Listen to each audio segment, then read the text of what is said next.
transporte de sangre, el movimiento de sangre, siempre vamos a necesitar por lo menos 2 cámaras. Ya, tener las diferencias de presión, tanto el ventrículo como la aurícula. Lo otro es muy parecido, en este caso los peces tienen branquias, a diferencia de nosotros los pulmones, y respiran bajo el agua, pero ya bueno, eso es otro cuento. Solamente acá estamos hablando de la circulación. Después vamos a donde los anfibios. ¿Cuántas cámaras tienen?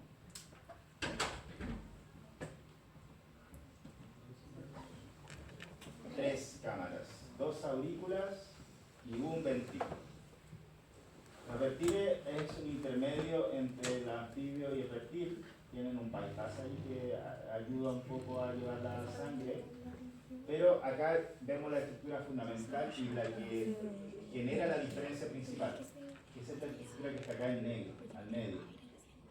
Fíjense que acá está parcialmente dividido el lado izquierdo del lado derecho. En cambio acá, en los mamíferos, tenemos dividido completamente el lado izquierdo y el lado derecho. ¿Por qué? Por esta estructura que se llama septo. ¿Ya? Esto que permite una evolución sumamente importante porque permite eficiencia en el intercambio gaseoso de nuestro sistema circulatorio. Podemos tener separado en el lado izquierdo, a todo esto, disculpen, en el lado derecho, a todo esto está de frente, este es mi lado derecho y este es el lado izquierdo. ¿Sí o no? ¿Sí? Bien. Lado derecho, sangre desoxigenada y lado izquierdo, sangre oxigenada. El que estén separadas permite mayor eficiencia en el intercambio y traslado de la sangre en nuestro cuerpo, a diferencia de los otros sistemas que la sangre se mezcla. ¿Ya? Esto es fundamental, por ejemplo, para el tamaño de los animales. Ustedes, me imagino que el pez, sin considerar la ballena que es un mamífero, los peces en general no son de grandes tamaños, lo mismo que los reptiles. Y para qué hablar de, por ejemplo, si lo comparamos con una jirafa. Imagínense una jirafa que mide varios metros y lo que tiene que ocupar el corazón para poder desplazar esa cantidad de sangre en contra de la gravedad versus, por ejemplo, un animal de pequeño tamaño.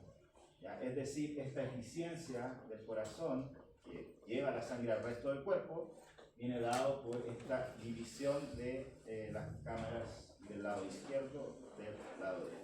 ¿Ya? Y es por eso que podemos tener animales de gran envergadura. Bien.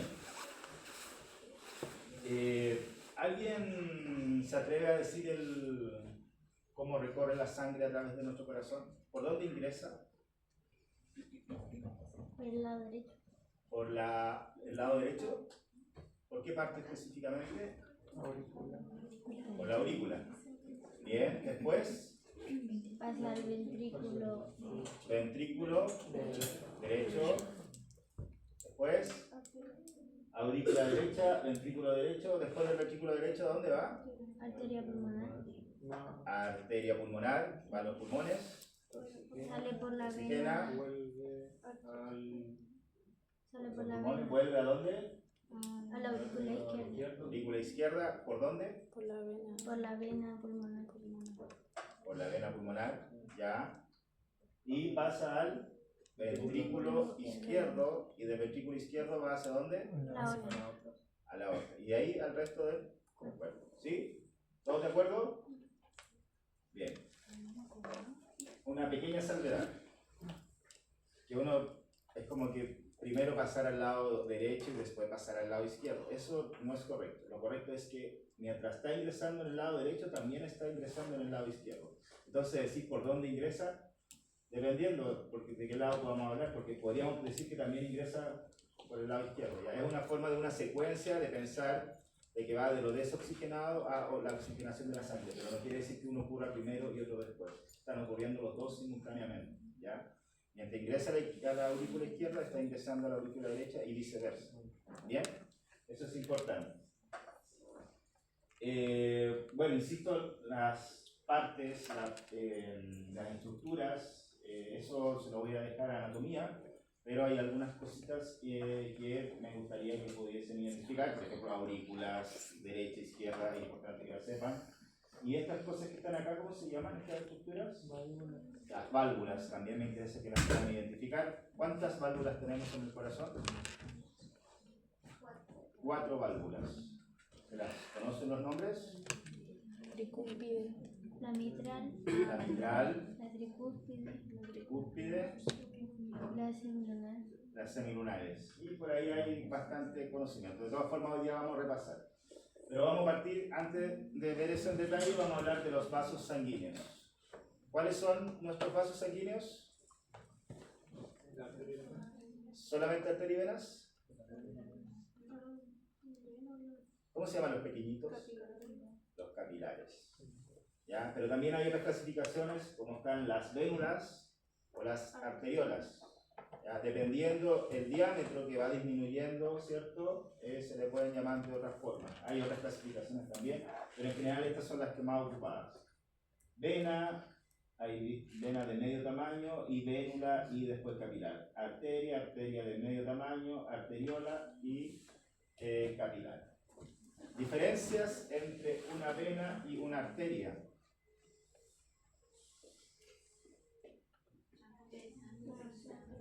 ¿Sí? ¿Qué pasa con la vena pulmonar? ¿Es una excepción? Entonces, Lleva sangre oxigenada. sí, efectivamente, estructuralmente son distintas y funcionalmente por ahí. ¿Alguien más? ¿Por allá? Y que solo las venas tienen las válvulas. Son las venas tienen válvulas, sí, esa efectivamente es una característica.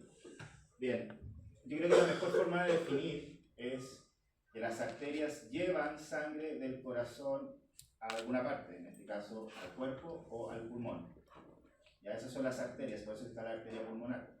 En este caso, la arteria pulmonar llega sangre desoxigenada, que es una excepción, como dijo la compañera, porque normalmente las arterias llevan sangre oxigenada. ¿Ya? Pero eso, la mejor definición es decir que las arterias son aquellas que llevan sangre del corazón, y las que traen sangre al corazón son las venas, independiente si es oxigenada o desoxigenada. Porque el ejemplo también, la excepción sería la vena pulmonar, que traería sangre oxigenada al corazón. ¿Bien?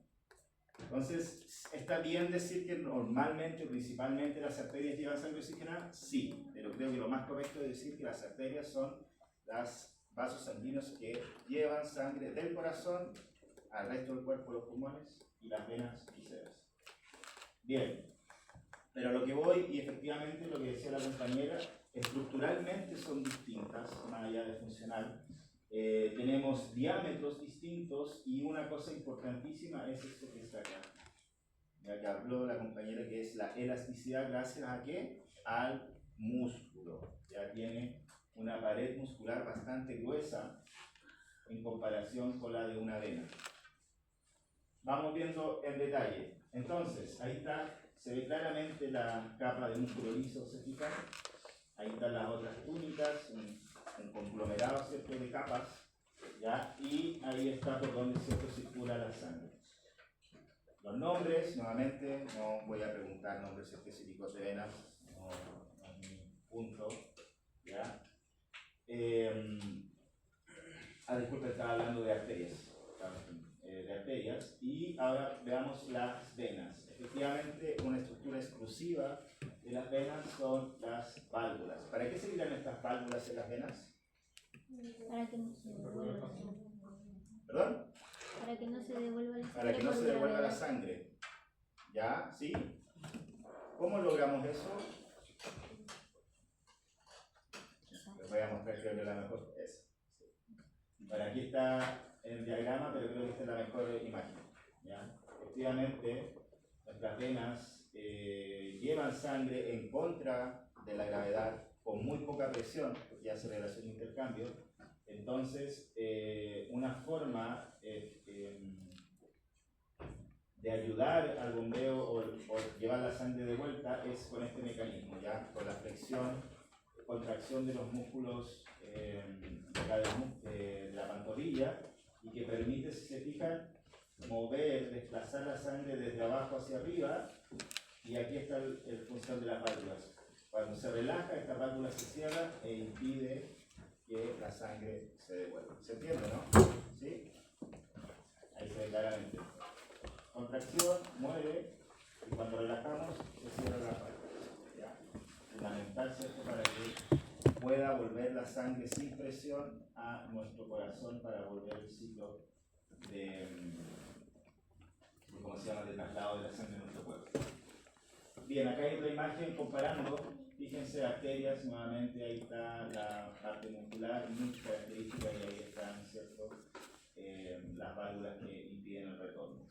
Y el capilar, su característica principal, ser muy delgado y tener una pared bastante también con menos capas que los otros. Ahí están capas que forman las arterias 3, las venas 3 y los capilares solamente una.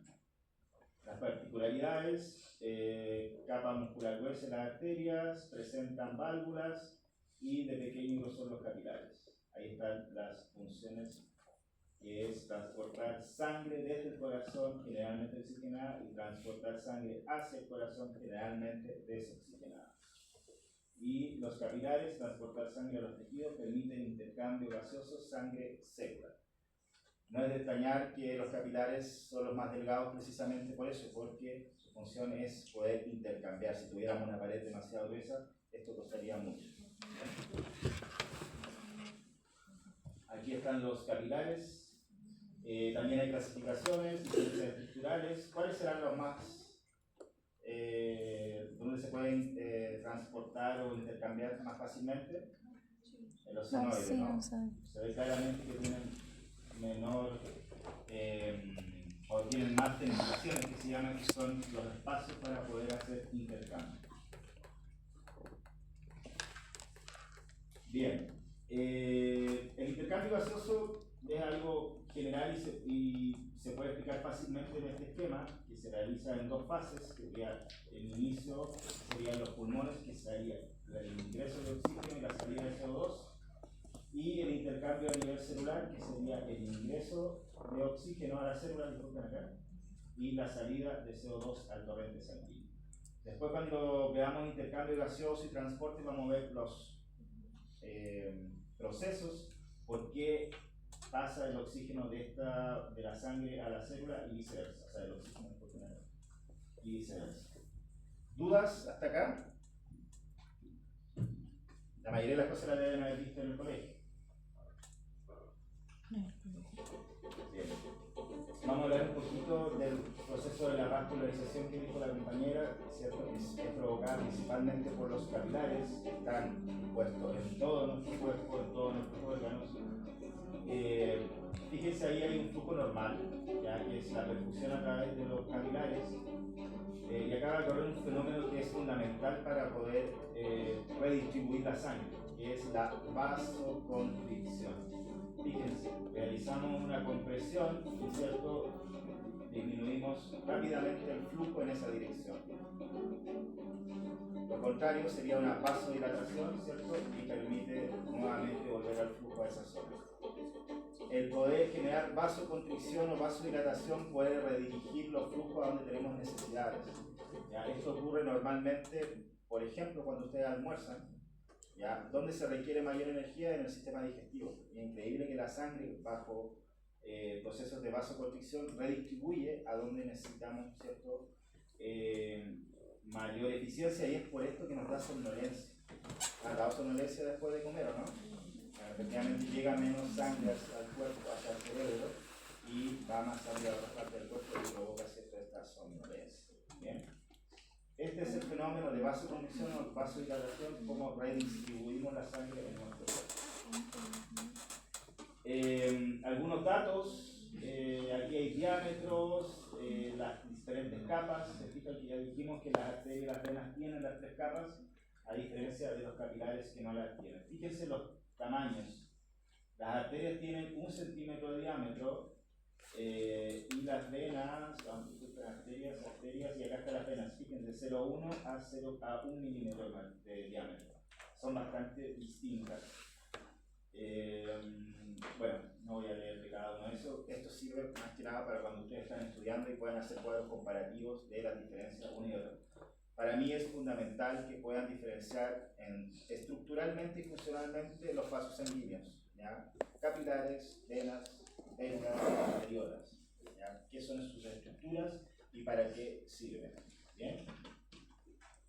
¿Dudas de los vasos sanguíneos? ¿No? Siguiente elemento estructural, la sangre. Ya mencionaron ustedes que efectivamente teníamos plasma, teníamos glóbulos blancos, glóbulos rojos, ¿ya? Pero el plasma está compuesto principalmente por agua, el 90%, pero tenemos iones, proteínas, nutrientes, desechos, gases y más, incluso hormonas, químicos. ¿Ya? Recuerden que es el medio por donde se transportan todos los elementos de nuestro sistema. Vamos a hablar un poquito de su composición. ¿Qué pasa si nosotros centrifugamos la sangre? ¿Saben lo que es centrifugar? ¿Sí? ¿Qué es lo que hacemos con la centrifugación? Dividir. Separar, ¿cierto? Después de la centrifugación, podemos separar efectivamente el plasma de los elementos figurados. Cerca de 46 a 63% es de plasma y del 37 a 54% de elementos figurados. ¿Por qué hay diferencias? ¿Por qué hay de 46? ¿Cómo puede variar el plasma o cómo puede variar los elementos figurados? ¿Por qué? ¿Bajo qué circunstancias? ¿Cuándo hay más glóbulos rojos o siempre son los mismos glóbulos rojos? ¿Cuándo será? ¿Cuando lo necesitemos? Cuando uno está enfermo, aumenta normalmente los glóbulos blancos. Cuando uno se corta. Si hay una infección o alguna herida, aumenta los glóbulos blancos. De hecho, cuando uno está enfermo, lo primero que le piden es un examen de sangre o de orina. Y normalmente contabilizan los leucocitos y los glóbulos blancos porque son el primer indicador de que en el sistema esté fallando algo. ¿Cuándo tenemos más glóbulos rojos? Cuando hay como una costra, se coagula, ¿o no? Ya, ante una enfermedad, dices tú, cuando las plaquetas llegan. Claro. No, ¿para qué sirven los glóbulos rojos? Para oxigenar, llevar oxígeno. ¿Y cuándo necesitamos más oxígeno? Cuando no hace actividad física o, por ejemplo, cuando uno va a presión. más de 3.000 metros de altitud. ¿Qué pasa a más de 3.000 metros de altitud? Hay menos oxígeno. Y hay menor presión. Respirar más. De hecho, no sé si hay alguien que ha estado más de 2 o 3 días en altitud, después se empiezan a sentir bien, porque al principio a la mayoría le duele la cabeza, ¿cierto? Hay mareos, mal de altura o de solor se le llaman en... ¿Necesitamos más glóbulos o más que? Más Lo que oxígeno. pasa es que después de 2 o 3 días, nuestro glóbulos sistema rojos. aumenta la cantidad de glóbulos rojos para poder suplir la necesidad de oxígeno que tenemos en el cuerpo por estar a gran altitud. Al aumentar la cantidad de glóbulos rojos, disminuimos el plasma, aumentamos, ¿cierto?, la cantidad de elementos figurados. Ojo que esto es reversible, ¿ya? O sea, mientras estemos allá vamos a estar generando mayor cantidad de glóbulos rojos, pero si volvemos después a nivel del mar, esa cantidad de glóbulos rojos va a volver a ser normal. Es por eso que no es una adaptación, sino que es una plasticidad. La diferencia entre una adaptación y una plasticidad tiene que ver con que la adaptación es irreversible. ¿Sí? ¿Sabían eso? ¿Sí? ¿Me habían escuchado? Porque normalmente uno dice, no, es que yo me adapto al clima, no sé, o sea, a la altitud. En el estricto rigor no es que uno se adapte, porque normalmente eso vuelve a la condición. Lo que pasa es que la palabra adaptación está muy manoseada para mí. Bien. Dentro del 37 y 54% de elementos figurados tenemos glóbulos rojos y las plaquetas y los glóbulos blancos. Fíjense que entre las plaquetas y los glóbulos blancos solamente equivalen al 0,1% y el 99,9% restante corresponde a glóbulos rojos. Y solamente ese 0,1% es tan importante para nuestro sistema inmune.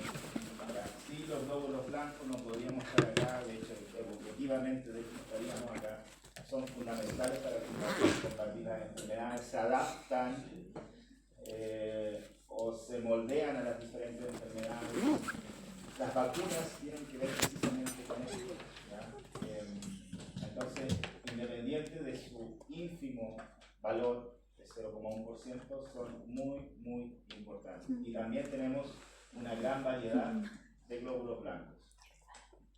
Algunos detalles de los glóbulos rojos, ya dijimos que se llamaban eritrocitos y ¿cómo más? Hemantíes, los glóbulos rojos. Principal función, transportar oxígeno. Pero ojo, también transportan CO2. ¿Ya? Vamos a ver cuando veamos transporte. Pequeños, bicóncavos, 7 a 8 micras. ¿Se acuerdan cuánto era una micra? Milímetro dividido por 1000. Anucleados y Esto lo sin pasamos mitocondrias. en ¿Qué quiere decir eso? Que no tiene núcleo ni mitocondrias, ya está bien. Pero ¿qué implicancia fisiológica tiene? No generan. ¿Para qué sirven las mitocondrias en una célula? Para generar ATP y la respiración. ¿Y el núcleo? ¿O qué ocurre en el núcleo? Produce El proteínas. ADN. ADN, ARN, la replicación y bueno, todo proceso fisiológico están al tanto. Al no estar presente esta estructura quiere decir que los glóbulos rojos solamente tienen una función que es de transporte. Son como los vehículos, ¿cierto?, del CO2 y del oxígeno. ¿Bien? Poseen una proteína llamada hemoglobina, ¿ya? Fundamental porque es la que permite llevarse el oxígeno en nuestra sangre o en los glóbulos rojos. Fíjense que tienen un promedio de vida de 120, es decir, cada 4 meses nuestros glóbulos rojos se están renovando completamente. ¿Y dónde son generados? En la médula ósea. ¿Bien? Otra estructura fundamental, sobre todo cuando tenemos heridas, son las plaquetas. ¿Ya? Su principal función, o trombocitos también conocidos, coagulación de la sangre, más pequeños que los glóbulos rojos, 2 a 4 micras, son un tapón pegajoso en la herida, y se ve claramente cómo se van adhiriendo. Y cuando se adhieren, fíjense que emiten señales para atraer a otras plaquetas. O sea, por una que llegue, va a emitir señales para que se vayan adhiriendo más plaquetas. Esto nos recuerda que nuestro cuerpo o nuestro sistema es excepcional, por así decirlo, porque se autorrepara. O sea, hay muy pocas máquinas que pueden lograr autorrepararse. Si bien no es a la velocidad que nos gustaría, como Wolverine, que te hace una herida y te recupera en un segundo, pero en 1, 2 o una semana, dependiendo de la persona, vamos a tener nuevamente nuestra estructura, nuestro corte restaurado, ¿ya? Y eso es harto que decir. O sea, tener mecanismos para poder recuperarse es algo espectacular en el sistema en general. Si nos cortamos un dedo, lo más probable es que no lo regeneremos, pero tiene limitancias, obviamente. Pero de todas formas, es algo excepcional en la naturaleza. ¿Ya? De poder repararse es algo muy, muy excepcional. Bien. Como les comenté, los glóbulos blancos tenemos, si bien son poquitos, 0,1% dijimos del porcentaje de la sangre, tenemos diferentes tipos, algunos detalles, también llamados leucocitos. Responden a respuestas inmunitarias, tenemos los neutrófilos, que son los más abundantes, 60-70%, que fagocitan bacterias y hongos. Nosotros hablamos de ejemplos de fagocitosis, ¿se acuerdan? La mayoría me mencionó neutrófilos, o bueno, están las células NK, los natural killers, que también generan fagocitosis. Eosinófilos, enfermedades alérgicas, basófilos, respuestas alérgicas también, monocitos, el de mayor tamaño, 18 micras, pueden ser circulares y migran a los tejidos, son macrófagos también, linfocitos T, B, natural killer. Bueno, tampoco voy a preguntarles detalles morfológicos de los glóbulos blancos. No es mi objetivo. ¿Ya? Esto es solamente un recordatorio y algo que tienen que tener presente de que hay una diversidad y que para diferentes tipos de enfermedades, diferentes tipos de situaciones funcionan distintos tipos de glóbulos. Ahí hay una clasificación estructural, por ejemplo, están los granulocitos, neutrófilos, eosinófilos, basófilos y los agranulocitos sin granos, monocitos, linfocitos. ¿Ustedes tienen inmunología? ¿no? Algo así.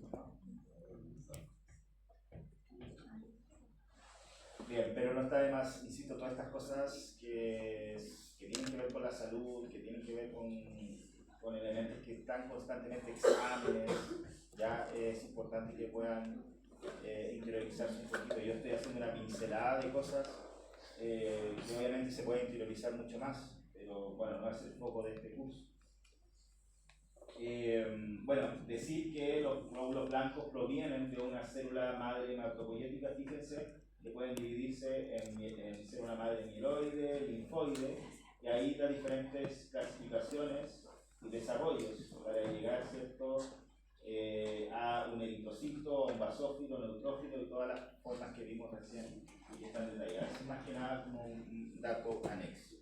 Bien, eso sobre la sangre.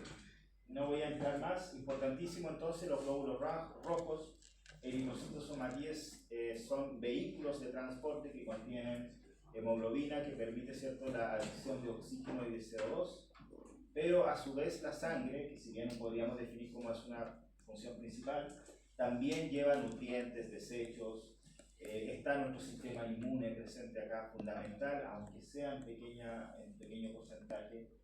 Entonces no es solo intercambio gaseoso, no es solo oxígeno y CO2, sino que bastante otras cosas.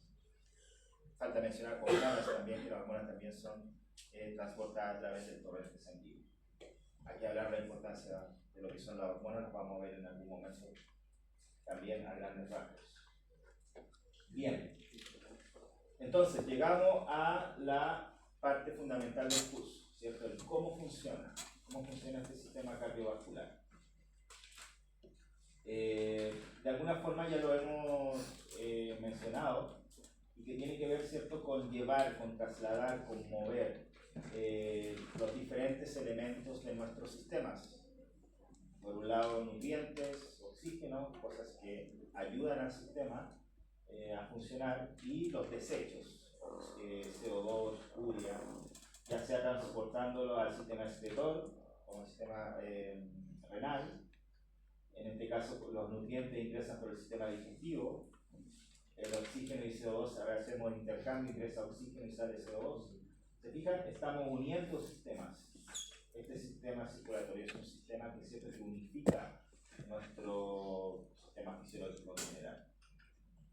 Bien, podemos dividirlo en dos grandes fases, ¿ya?, que sería la circulación pulmonar y la circulación sistémica. ¿Por qué se hace la diferencia? Porque la circulación pulmonar tiene una presión mucho menor que la circulación sistémica. De hecho, si uno mira el corazón, el lado izquierdo y el lado derecho son muy distintos en tamaños. ¿Cuál será más grande? El izquierdo, ¿no? No, el derecho. El derecho. Porque el izquierdo está el corazón. El derecho es más grande. ¿Cuál es el lado del corazón que lleva la Pero sangre de al resto del imagen. cuerpo? ¿O qué ventrículo? Porque El izquierdo, sí. No, ¿El derecho? no, el izquierdo. El izquierdo. ¿Y por El qué? izquierdo es por donde ¿El sale derecho la más grande, entonces? aorta, efectivamente. del No, lado izquierdo. Fíjense ahí. Es más en rojo. grande, po. Esta parte Lo tiene que una pasa es que mayor la imagen se ve abertura, a la derecha. y es Pero a la precisamente izquierda. eso lo que promueve o Y el lo lado que sin permite mayor. una mayor presión, y tiene lógica porque La que lleva el la lado sangre izquierdo es el que necesita lleva ser más sangre a todo el grande. cuerpo, Y y izquierdamente. el lado derecho solamente Que la lleva que la sangre recibe, No a es por los la ¿cachai? impresión pulmones. del corazón del ¿Ya? pulmón. Otra cosa importante de esta diferencia de presión es que en los pulmones, si tuviésemos una presión muy Esta, grande, recuerden que los izquierda. pulmones, la mayoría de los vasos sanguíneos que están son capilares. Si nosotros le ponemos mucha presión a un capilar, el capilar va a estallar. A diferencia de las arterias que pueden soportar, gracias a su pared muscular, una gran presión. ¿Ya? Es ahí la función de esta estructura del músculo liso que tienen las arterias, que les permiten tolerar o aguantar gran presión, a diferencia de los capilares que, aunque una presión similar, podrían estallar. Bien, entonces, circuito pulmonar, ¿cierto? Ingresa la sangre a la aurícula derecha, pasa al ventrículo derecho y de aquí se va al circuito pulmonar, a una presión, como les señalé, mucho menor que la presión que va al circuito sistémico, producto de Y otra cosa importante, no solamente es que puedan estallar los capilares, sino que también es el flujo. Si nosotros circulamos sangre muy rápido por acá, no se va a lograr hacer la difusión, es decir, no va a salir CO2 ni va a ingresar oxígeno. Entonces, el que sea con un flujo lento permite o facilita el intercambio gaseoso. Recuerden que sale CO2 e ingresa oxígeno. Bien, aquí se ve claramente lo que hemos señalado, ¿cierto? Vena cava, hay vena cava superior y vena cava inferior, ¿cierto? Viene la sangre de la parte de debajo del corazón y lo que está sobre el corazón. Ingresa, aurícula derecha, ventrículo derecho, pulmones, vuelve por la vena pulmonar a la aurícula izquierda, ventrículo izquierdo y sale por la aorta al resto del cuerpo. ¿Ya? Esto también espero que lo aprendan.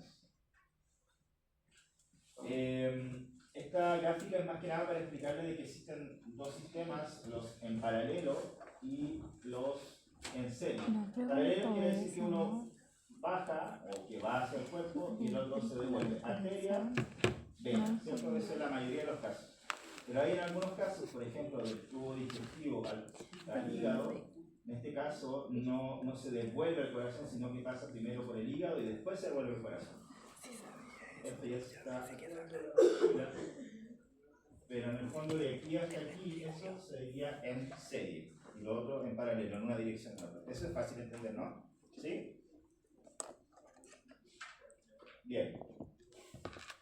Hablemos ahora de porcentajes de sangre, ¿ya? Bueno, esto es un ciclo, podemos partir de cualquier número, pero vamos a seguir la secuencia que está acá. Fíjense, ¿dónde parte acá? En la aurícula izquierda. ¿Cómo está la sangre acá? ¿Cómo está el oxígeno en la aurícula izquierda?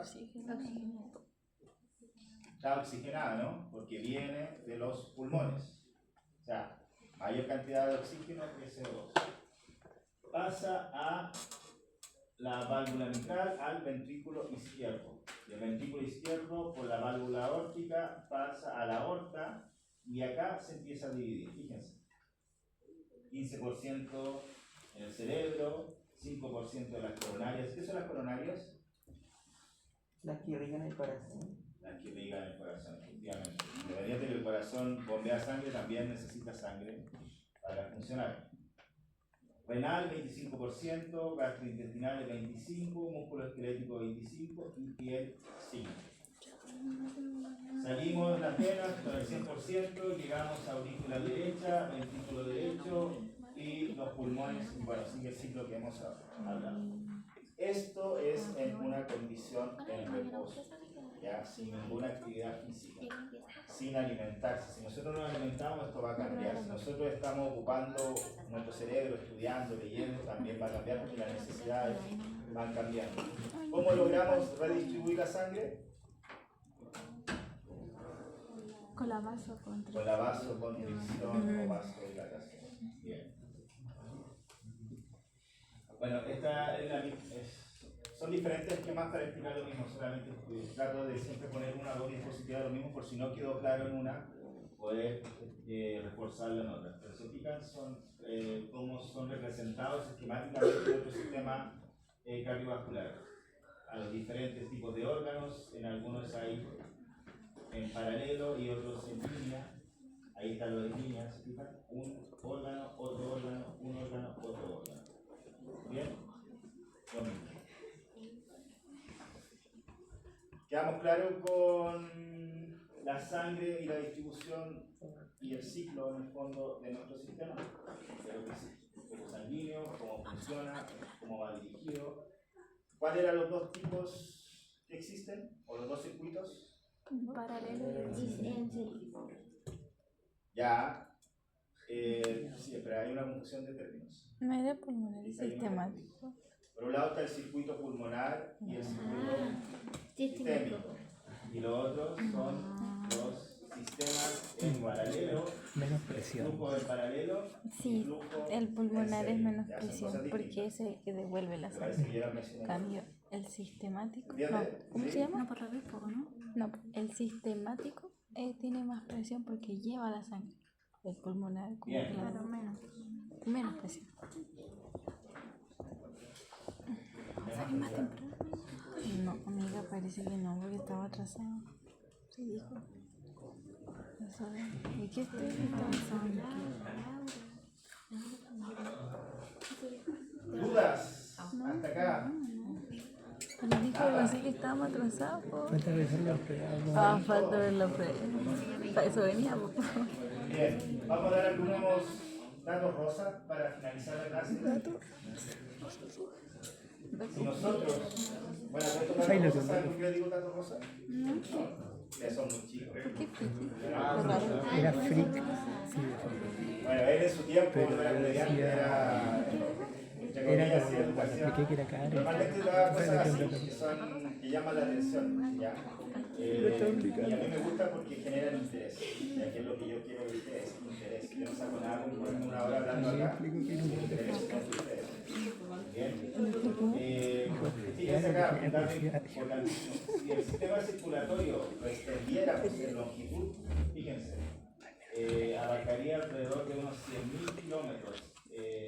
A todo esto que el 80% solamente corresponde a capilares. ¿Cuánto es 100.000 kilómetros? 2 vueltas y media a la Tierra.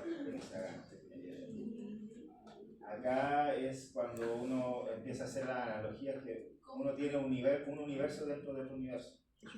¿Ya? Porque claro, es tan pequeñito que obviamente uno no puede dimensionar que vaya a dar por vuelta completa con nuestro sistema. Pero claro, hablamos de micras, que si uno lo extiende, fíjense lo que lograría llegar. ¿Ya?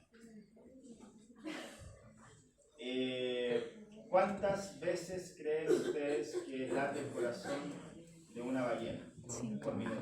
¿Cuál es su frecuencia cardíaca? ¿Qué? 5 por minuto.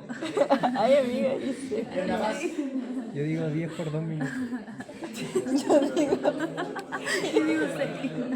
digo 20 por 4 minutos. ¿Necesita mayor frecuencia porque es más grande?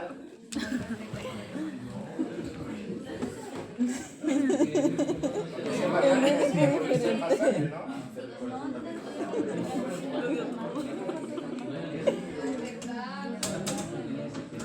El lagarto a un ratón, mira 1200 por minuto. ¿Cuánto entonces?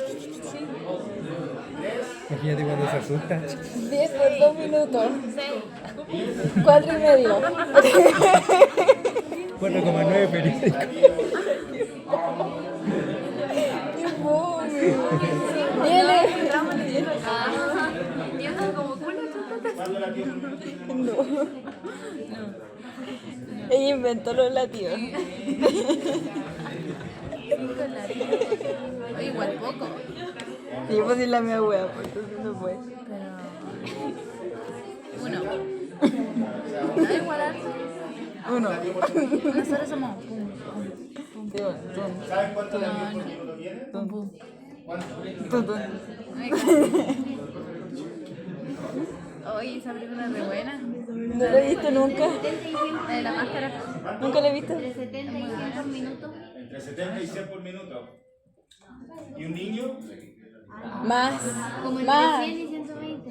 Claro, más porque es menos el cuerpo, necesita menos. No sé. Porque es menos y necesita menos, pero tiene más. Sí, pero. Necesita menos tiempo para llevarla a todo el cuerpo. Sí, pero. Claro.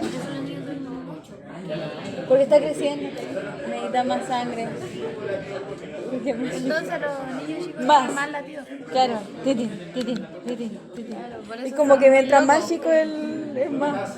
Parece. Y mientras más grande es menos. Porque la ballena es Demanda menos. mucha más energía. Yo ya cayó el término. Y ya dijo algo importante. ¿Qué quiere decir eso? Que Entre más grande algo inversamente sea, proporcional. más. Mientras más gordo, menos latido. ¿Cuánto latido tendrá el Más. mamífero más pequeño? ¿Saben qué mamífero es ese? Un. ¿Saben cuál es el mamífero más pequeño? Una hormiga. Una hormiga no es mamífero.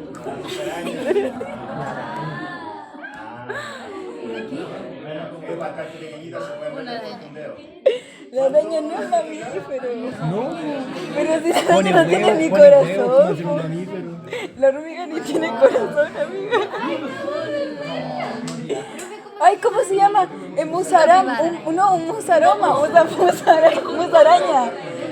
Oye, pero la ranita Darwin mide como esto. Ah, pone huevo, ¿a qué?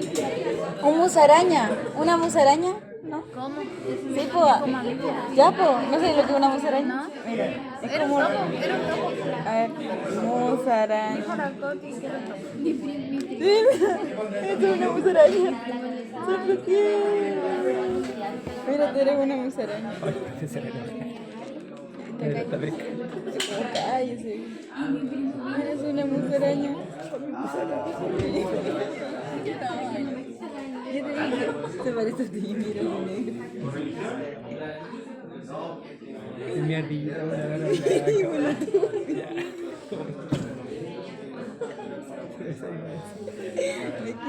Bueno, los egipcios, así como muchas culturas antiguas, se llaman cardiocentristas, porque de hecho para ellos era mucho más importante que el corazón que cualquier otro órgano del cuerpo. El cerebro lo desechaban. En cambio los riñones, el hígado, el corazón, pues metían en vasijas. No sé si vieron la película de la momia, cuando tenían esas vasijas que los perseguían, bueno, son los órganos que los guardaban ahí aparte y los embalsamaban y todo. Efectivamente, como dice el compañero, coméntale a los demás porque es lo que decía. Bueno, cuando moría alguien o fallecía, tomaban su corazón y lo ponían en balanza con una pluma de avestruz. Ya, dependiendo si el corazón pesaba más que la pluma de avestruz, se consideraba que su vida había sido mala o pecaminosa. Y se supone que es la comida del devorador de almas. ¿Ya? Y los que tuviesen plumas, o sea, que pesasen menos que una pluma, ya tenían siempre una vida pura. Me imagino que saben que todos los faraones sí tenían el corazón puro y todos los otros no, ¿cierto? Porque de hecho el corazón en promedio pesa más que una pluma. Bien, vamos a hablar un poquito de historia. Los primeros estudios efectivamente fueron con la cultura egipcia. Ya después avanzado por el tiempo, estamos hablando del año 129 y 201, Grecia, los griegos efectivamente, padres por así decirlo de la medicina, señalaban eso. Fíjense que nuestro sistema era un sistema abierto, como el de los insectos. ¿Se conoce el sistema de los insectos? El sistema de los insectos no tienen capilares, llegan a todos lados, tienen una hemolimfa. Efectivamente, es como ellos pensaban que era nuestro sistema circulatorio. El sistema cardiovascular propuesto por Galeno, que es un sistema abierto, donde el aire, la sangre, las arterias, poros en el corazón. Habían poros en el corazón, entonces como que la sangre salía y no se conocían los capilares, y es lógico, no había la tecnología suficiente como para saber el tamaño de los capilares. Después el sistema cardiovascular propuesto por Harvey fue cerrado y solo la sangre y las arterias que conocemos nosotros, y ahí está William Harvey, pero fíjense lo más importante, los años 129 a 1578. ¿Cuántos años tuvieron que pasar para darnos cuenta de que el sistema circulatorio no era así? Pasó así. Matemáticas no. ¿Se dan cuenta? ¿No? 1500 años viviendo en la ignorancia. A lo que voy, y esto es una buena analogía, nunca den por sentado que todo ya se sabe. Normalmente a veces vivimos en sedición por cosas que creemos que son así, pero la historia nos da muchos ejemplos que a veces tienen que pasar muchas cosas para poder dudar de lo que creemos que es verdad. ¿Ya? Siempre dejan el espacio a la duda, sobre todo la historia nos da los mejores ejemplos. 1500 años, chicos, tuvieron que pasar para descubrir que nuestro sistema circulatorio, que ya vemos lo importante que es, se pudiera ver como es. Entonces hay un llamado a atención. Otro dato curioso que es el alemán en 1904 se introdujo un catéter, porque nadie le creía que el sistema, las venas, disculpe, las arterias podían llegar al corazón. Entonces él se metió un catéter y después se fue a sacar una radiografía, que se puede ver ahí, ¿se fijan? Para que le creyeran que esa era la forma. Bueno, lo echaron después del hospital y todo, pero finalmente recibió su premio Nobel para poder demostrar lo que él creía. A veces se puede llegar al extremo, se puede perder trabajo, pero la historia nos puede dar la razón. Bien, les dejo el video para que lo vean ahí en resumen. Ojalá dure la... Y nos vemos en